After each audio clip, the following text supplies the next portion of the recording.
Okay, I'd like to say something about the Muslim Council of Britain, whose leader recently accused the security services here of increasing tensions in society by fostering a negative image of Muslims, which is pretty ironic given that the Muslim Council of Britain itself is probably the most high-profile negative image of Muslims there is in this country, apart from the actual suicide bombers.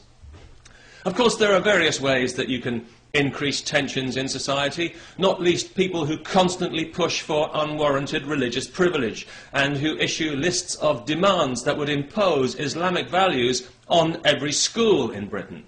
People who refer to themselves as community spokesmen when they actually speak for nobody but themselves and their Wahhabi fundamentalist paymasters in Saudi Arabia, where just last week somebody was actually executed on suspicion of practicing witchcraft.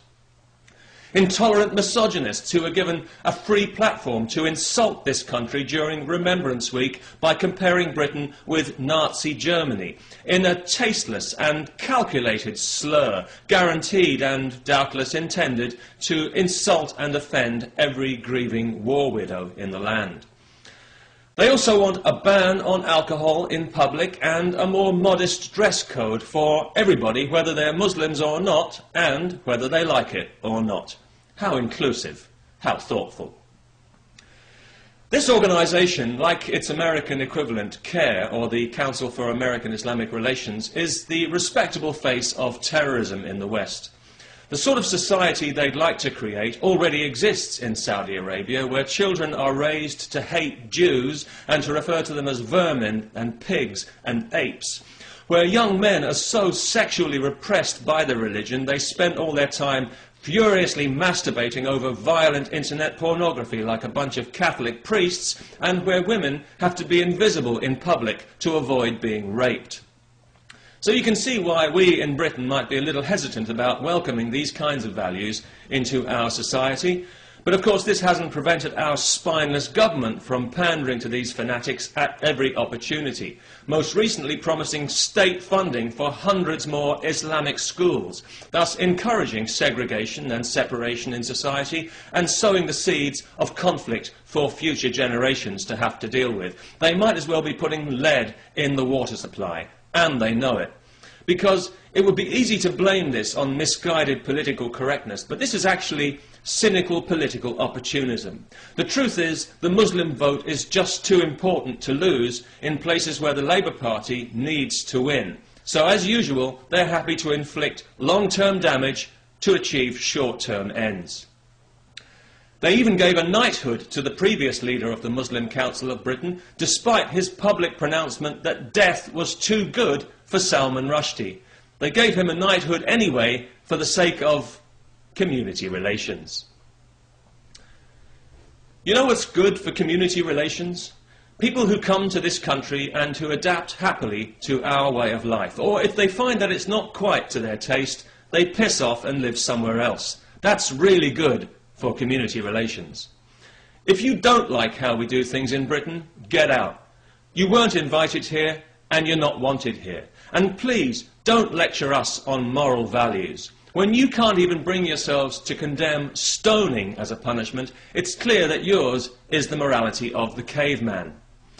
And for your information, we do have strong moral values in Britain. We just don't feel the need to enforce them with an iron rod because we're not as insecure as you are, and because we believe people should be free to make their own choices in life and not be dictated to by small-minded medievalists who despise everything this country stands for. And by the way, this has got nothing to do with immigration. Let me make this very clear.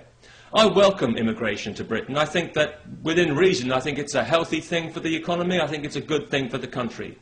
This is about religion, and only about religion. So, to any white supremacist morons out there who think that they can latch on to this video in the way they've attempted to with some of my previous videos, go and take a piss on a live electric rail, because I am not your friend. I'm your enemy, and I'm proud to be your enemy, just as I'm proud to be the enemy of every creepy Islamo-fascist on this planet, because you people are two sides of the same coin, and it's an evil, worthless, poisonous currency that I want nothing to do with.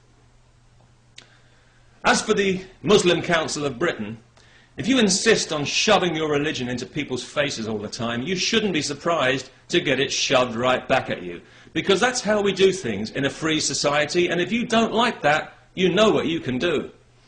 The people of Britain know damn well that the reason for tensions in our society is nothing to do with the security services or the police, and everything to do with the activities of people like you, the true enemies of Muslims in this country. Because every time you open your mouths, you make things worse for Muslims. You increase the tension, you increase the resentment, and this is deliberate on your part because you want Muslims to be in conflict with people all the time in an attempt to intimidate us into allowing you to impose your narrow beliefs and your barbaric values on our society. Well, you can whistle up your sawn-off trouser leg for that one, my friend, because it's not going to happen, not now, not ever. And as for accusing us of being like the Nazis, well, that really is pretty rich, when it's clear that if people like you ever did achieve the kind of universal power that you crave, there would be another Holocaust, and everybody knows it. So we in Britain, we're going to carry on living the way we like, regardless of what you think about it. We're going to carry on treating women as human beings and not as possessions. We'll drink alcohol in public if we damn well feel like it, regardless of your sensibilities, and we'll walk around dressed any way we choose. And you might as well get used to it, because if you don't, you're going to have a miserable time here, because you're always going to be in conflict. And, well, maybe that is what you want. But I don't think it's what most Muslims want. Because to my mind, if religion has a legitimate purpose, it's not as a vehicle for conquering and subduing people, as you seem to believe, but as a personal means, and I do mean personal, as a personal means of achieving a peaceful heart, which is, I think, its only legitimate purpose. And a religious person who is in constant conflict is clearly not even looking for a peaceful heart, and is therefore abusing their religion, and by extension, abusing the people who follow that religion.